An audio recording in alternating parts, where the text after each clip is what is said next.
Ассаламу алейкум ва рахматуллахи ва баракатуху. Сайн байцгаана уу? За өнөөдрийн подкастын дугаараар уран заяа бит хоёр өөрсдийнхөө хэрхэн мусульман болсон энэ хувийн түүхээ хуваалцахаар шийдээд ярихаар шийдсэн. За уран заяа маань эхлээд ярих бах. За эхлээд яг яаж исламын шашны тухай мэдээлэл олж авсан. Тэг яг яаж За ерөнхийдөө сайн байцгаана уу? Ерөнхийдөө исламын шашин руу конверт хийн гэдэг алхам хүртэл бол нэлээд болсон байгаа. За мэдээж бүр анх төрснөөс эхлүүлээ тий. За буддийн шашинтай гэр бүл байсан. Гандан хийд орж бол гэрийнхэндээ хамт хурд эргүүлдэг байлаа. За мэдээж залбирал тий. Бусад хүмүүс шиг маань лам дээр очдог байлаа. Яагаад тэр шашиндаа үнж үлдээгүй юм бэ тий. Тэгэхээр ерөнхийдөө надад тийм яг холбоос бол сайн төрөхгүй байсан. Яг ингээд хүнд ингээд ямар нэг юмд үнэнч бай тий. Гэт итгэл үнэмшил төрдөг. Тухайн үед маань надад бол ерөөсөө төрөөгүй. За дунд ангиас эхлүүлээ. За найзууд маань христийн шашинтай гэд намайг бас христийн сүмүүдээр бол оруулж гараалаа тий. Лекц сонсон. За жоохон бахад Библи бол уншдаг байсан. Мэдээж Библи өөрөө бол бас ариун сүдрүүдийн нэг тий. Тухайн тодорхой хэмжээний ихэнх мөртүүд сургаалууд маань бол үнэн гэж явдаг. За тэгэхээр сонирхолтой байсан ч гэсэн юу гэдэг тий. Надад бас ингээд яг өөрийгөө зориулаад байнга ингээд христийн сүмүүдээр ороод тий. Ингээд нэг л магадгүй тохиромжгүй тий байсан. За гэсэн ч миний нөгөө зөв шашинтай байх тий бурхан яг байд юм уу, хүнийг яагаад бүтээсэн, би яагаад төрсөн, би хаашаа явах хэвтэй, би тэг хувь заяа гэж байд юм уу гэдэг маш олон асуултанд бол үнэхээр сэтгэл ханамжгүй амьдарч исэн. За хүн болгон мэдээж шашны тал дээр хит их тийм сонирхтгүй байх. За миний хувьд болохоор яагаад тэгж их сонирхдаг байсан юм гэдгийг бурхан л мэдэх бах. За өргөжлүүлээд христийн шашны дараа юу болсон бэ? За ер нь агностик атеист гэдэг хэсэг бүлгүүд байдгийм байна. Шашинтай биш тий бүр шашны эсрэгч хүмүүс байдгийм байна гэдгийг бол ойлгосон. За хамгийн 2016 онд хятад явсан байгаа. За хятад очоод яг өөрөөр шашинтай хүмүүстэй тэнийг дотор байранд амьдраад за мусульман хүмүүсийн залбирал хийгээд мацаг барьж байгааг бол анх удаа харж байсан. Мэдээж өөрөөр шашинтай тухайн шашин мэдээж исламын шашинтай хүн болгон яг ингээд төгс муслимууд бол байхгүй. Тодорхой хэмжээгээр хувь хүний өөрийнх нь юу гэдэг персоналити тий тухайн хүний өсөж төрсөн соёл юунууд нь байдаг. Тухайн улсынх нь бас соёл нэвчин гэсэн байдаг. За тэгэхээр яг тухайн үед бол өнгөцгөө ойлголт авч ирсэн л да. За их сонирхолтой юм байна. За мацаг барьдаг юм байна. Хүмүүс нь үнэнч тэгээд мацгаа бараад залбираад явдаг юм байна гэж бол харж байсан. За тэгээд ерөнхийдөө итгэл үнэмшил тий. За мэдрэмж, за зүрх сэтгэлээ ингээд яг зориулсан хүмүүстэй бас уулзж байсан. За тухайн хүмүүс маань бол тий бурхан гэдэг зүйл тухайн үед тий бурхан маш үнэнч тий хандж ийн шашнаа бол маш хүндэтгэлтэй хандж ийн тий маш үнэнч байгаа нь тий бат итгэлтэй байгаа надад бол үнэхээр сонирхолтой санагдчихсан л та. Тэгээд яагаад өөрөө ингээд буруу үйлдэл хийгээд өөрийгөө буруутгаад байгаа хэрнээ яагаад ингээд бурхныг байнга зөвтгөөд идэм бэ гэд би бас их гайхдаг байсан л та. Тийм үнэхээр сонирхолтой санагдчихсан. Тэгээд ямар ч хүмүүс ч ихэвчлэн өөрсдөө зөвтгөө бусдыг буруутаад байгаа. Тийм энэ хүмүүс яагаад өөрсдөө буруутгаа бусдыг биш бурхныг зөвтгөөд байгаа юм бэ? Яагаад шашнаа хамгаалаад байгаа юм бэ? Өөрөө ингээд алдаатай юмнууд хийгээд юм бэ? Яагаад шашнаа хамгаалаад байгаа юм бэ? Үнэхээр гайхдаг байсан. За тэгээд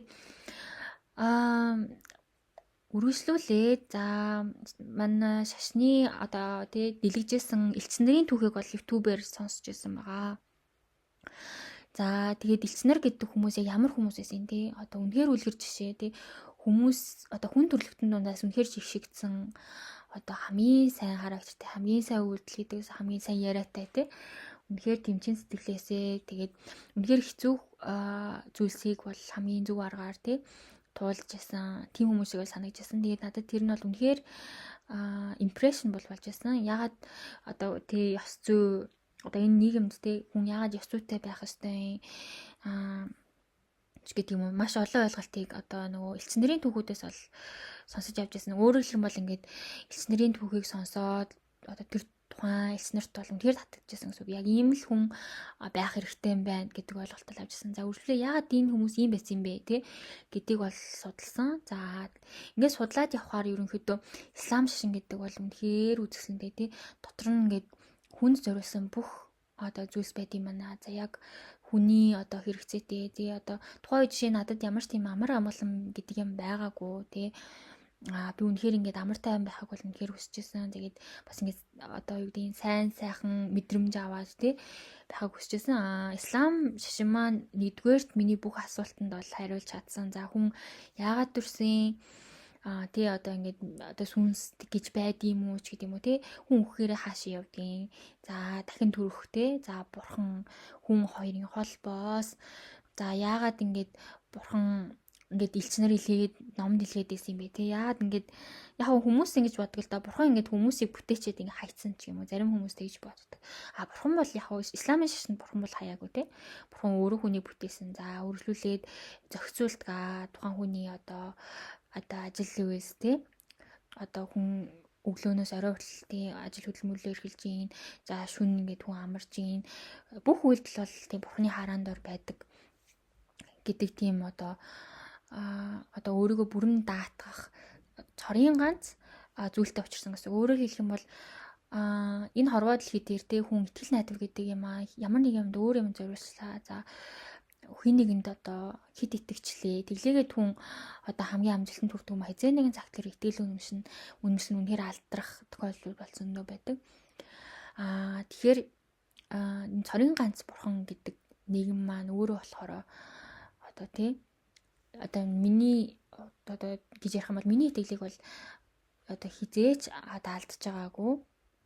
Тийм дандаа ингээд өөрийгөө баталдаг нэг юм тий. Тэр боолгоныг анзаарахын тулд хүн бол заавалчгүй юм шашны зөв мэдлэгтэй байх хэрэгтэй. Хүн зүгээр ингээд зөнгөөрөө яваад тахаар ингээд одоо үнэн зөв яваад идэх юм тий. Үнэхээр хүн өөрөөр замтай байдаг. За үнэн зөв зам гэдэг нь тий одоо ислам шашны мэдлэг олж аваад тэрүүгээрээ хүн амьдрахыг хэлж байгаа маа тий гэдэг бол ойлгосон. За тэгээд мэдээж бол амархан байгаагүй өтгөл үнэмшил өөрчлөгдөж ин давхар ингээд амьдралын хэм маяг өөрчлөгдөн тий залбирч эхэлж ин яа залбираад идэм өдөр 5 удаа дараатай биш үү тий гэж мэдээж бодно. Би ч анх бодож байсан. Гэтэл залбираад эхлэхэд үнэхээр ариусл гэдэг юм бол тий үнэхээр ариуснаа хүний одоо нөгөө стресс буурдаг тий одоо нүглэн амжилж байгаа юм чинь хүм жоохон тайвширна штэ. Гэх мэтсэн зөндөө тийм давуу талуудыг бол үнэхээр мэдэрсэн. За миний сүнс одоо тий амар амгалан байдал одоо сэтгэлийн амар амгалан болон одоо ментал health бол хамаагүй сайжирсан. Өөрөөр хэлбэл миний одоо муу зуршлууд бас сайн зуршил болж өөрчлөгдсөн. Нэлээд их өөрчлөлт гарсан. За хувь хүн дотроос өөрчлөгдсөн. Дээрэс нь миний амьдралын ингээд сонголтууд ингээд дагаад ингээд цаанаасаа ингээд өөрчлөгдөж явсан. Мэдээж тодорхой хэмжээгээр зөндөө юм яг туулсан гэж болов уу. Гэхдээ алхамдулилла үнэхээр бүх юм ингээд бурханы одоо тий ивэл доор ингээд явах нь тэр зөв юм байна гэдгийг бол ойлгосон. Одоо хүн бурхантай ойртох хэрэгтэй байна. Бурханыг мартаж болохгүй юм байна тий гих мэдчихсэн. За тэгээд 22 онд тий Унгар явсан. За 20 онд хятадд сургуулаад өгчөөд Монголд ирээд Монголдоо ингээд ютубээр ерөнхийдөө шашнаа судлаад тий өөрөө ингээд залбирлаа. Одоо үйлдээд араб хэлний үсгийг ингээд ютубээр харж агаад ингээд сураад бол ингээд зээлж явсан алхамдулилла. За тэгээд 22 онд болохоор Унгар явсан байдаг. За тухайн үед би ерөөсө конверт хийгээгүй. Үнэхээр сонирхлын түвшинд тэгээд гэтээ хүн ингээд шашныг өөрөө дангаараа сурдаг юм тий. Тодорхой хэмжээгээр заавалчгүй ингээд зөв мэдлэг олох хүмүүстэй бол уулзах хэрэгтэй. За тэгээ би зөвхөн ингээд YouTube-ээс ингээд англи хэл дээр мэдээлэл аваад тэр нь учир дутагдaltaй одоо учир дутагдaltaй кейсийн хувь ингээд надад тасалдах тохиолдол байна тий. Ингээд ирэхээр хүний итгэл үнэмшил ч гэсэндээ ингээд жоохон замхраад ирнэ тийм үү. Тэгээд Унгар явсан. За тухайн үед болохоор сургуулийн тэтгэлээр явжсэн. Сургуульд бол явжсэн. За тэгээд жинхэнэ бас муслимуудтай учирсан байгаа. За тэгээд бид хоёр бас Унгар танилцсан байгаа.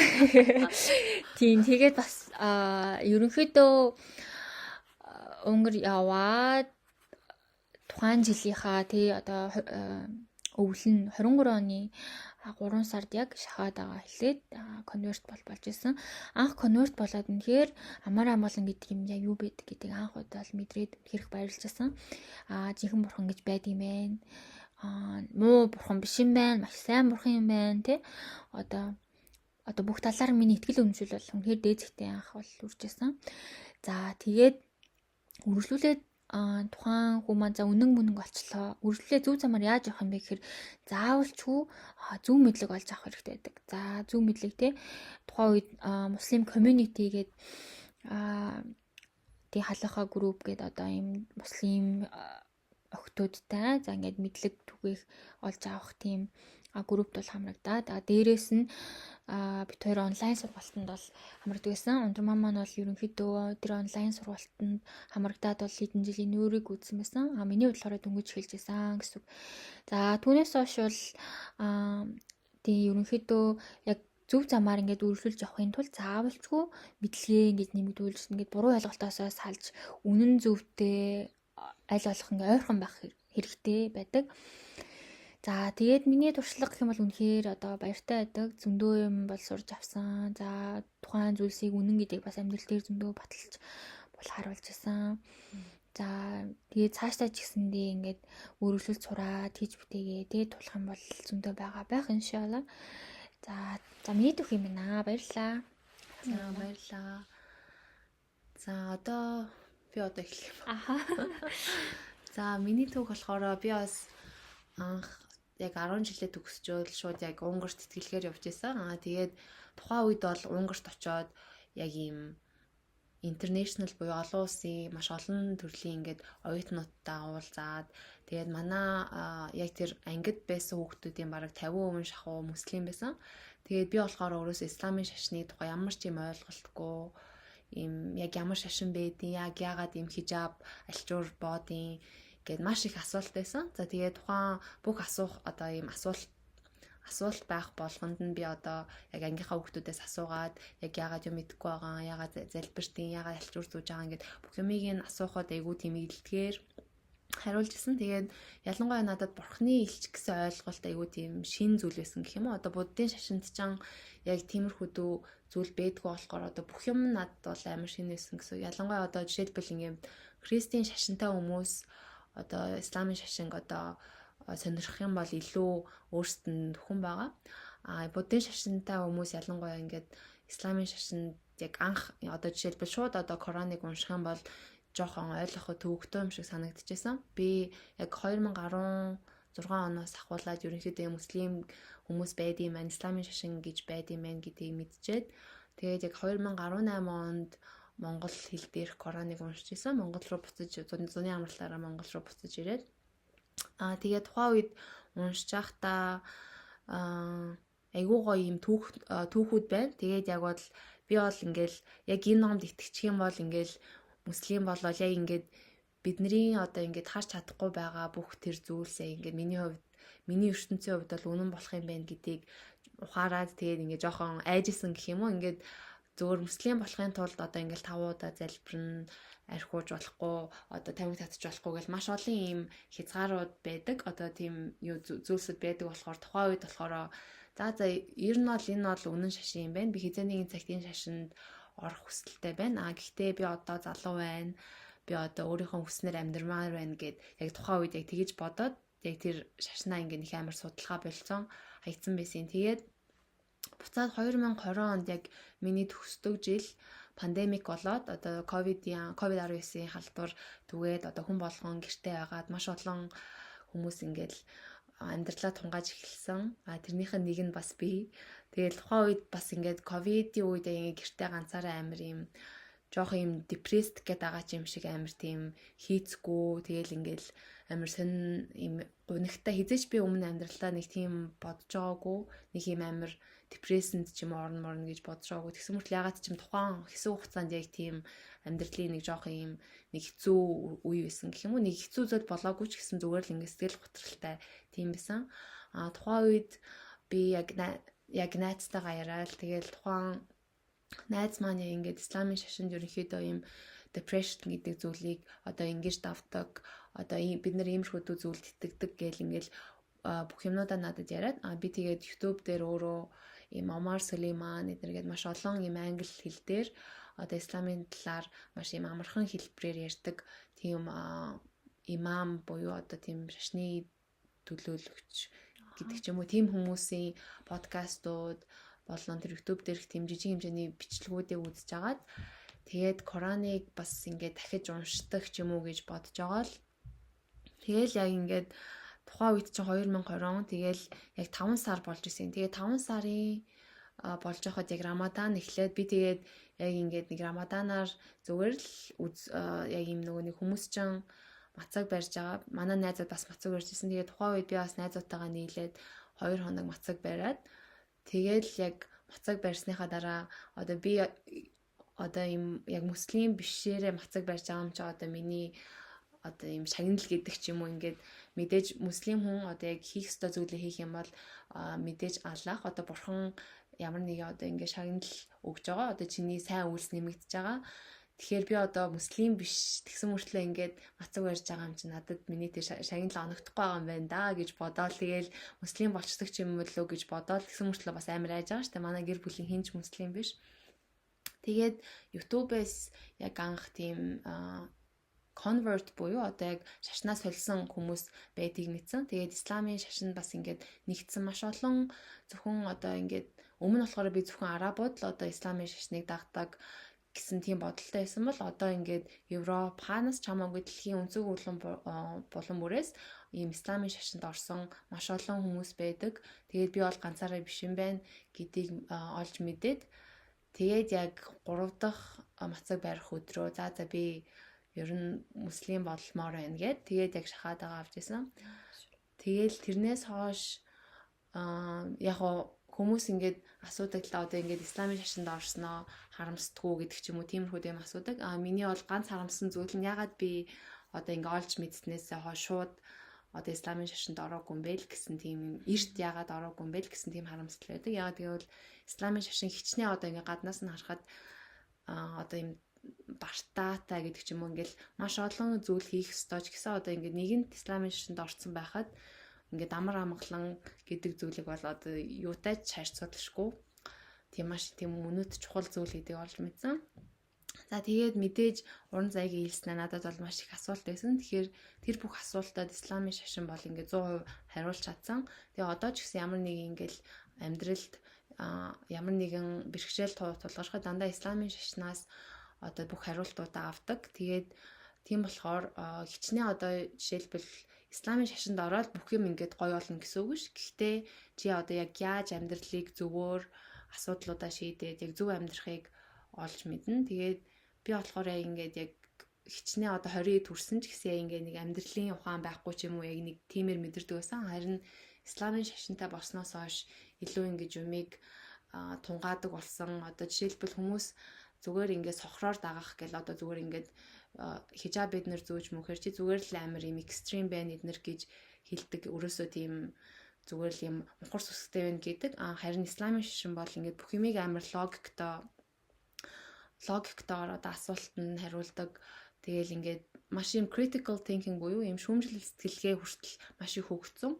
Тийм болохоор исламын шашин бол миний хувьд бол маш ингээд амьдралыг одоо өөрчилсөн тийм зүйл байсан. Одоо тийм.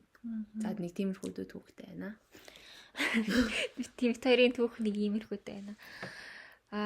Тэгэхээр ерөнхийдөө конвертууд тий бит хоёрын зам бол тийм дардан байгаагүй. Тэгээ ялангуяа ингээд шинэ конверт болсны дараа янз бүрийн асуудлууд бас тохиолдог. Тэгэхээр цааш тийм подкастаа бит хоёр одоо шинэ конвертуудад ямар асуудал тулгард юм бэ? За бит хоёрын хувьд яаж давсан? Ерөнхийдөө манай одоо шашны том номтой одоо эрдэмтэд тий юу гэж зөвлөдөг вэ гэдэг талаар бол ярилцсан.